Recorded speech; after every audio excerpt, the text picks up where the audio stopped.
100 বছরের প্রতিষ্ঠিত রাজস্ব ব্যবস্থা, স্বাধীনতার পর থেকে এখনো পর্যন্ত এর গ্রাফ কেবল উপরের দিকেই গেছে। দুর্নীতির দায়ে বারবার এই রাজস্ব ভবনকে, রাজস্ব বিভাগকে দায়ী করা হয়। আপনারা দেখেছেন গত 10 বছরে টিআইবির এই যে দুর্নীতির চার্ট, তার মধ্যে প্রথম 12 জনের মধ্যে রাজস্ব বিভাগ নাই। কিন্তু দুর্নীতি সব জায়গায় আছে, সেটার জন্য যা ব্যবস্থা গ্রহণ করার সেটি যথারীতি চলবে, তা নিয়ে কারোরই কোনো আপত্তির জায়গা নেই, আমরা কখনো বলিও নি সেই কথাটি। বাট কেন আজকে এই 100 বছরের প্রতিষ্ঠিত রাজস্ব ব্যবস্থাপনা ভেঙে দিতে চাওয়া হচ্ছে সরকারের প্রেস বিজ্ঞপ্তি দিয়ে মেনে নেবার পরও? আপনারা শুধু একটা জিনিস আমরা দেশবাসীকে জানাতে চাই, সরকার যে প্রেস বিজ্ঞপ্তির মাধ্যমে রাজস্ব ব্যবস্থার সংস্কার মেনে নিয়েছে, আমরা সরকারের কাজ করছি, সরকারের কাজ করতে এসে আমরা বাধাগ্রস্ত হয়ে আজকে পথে। পৃথিবীতে বোধহয় এমন নজির নাই।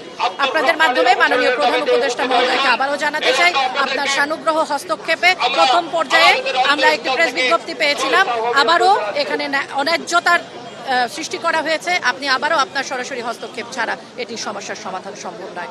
আপনি আমাদেরকে উদ্ধার করুন, আমরা কাজে ফিরে যেতে চাই।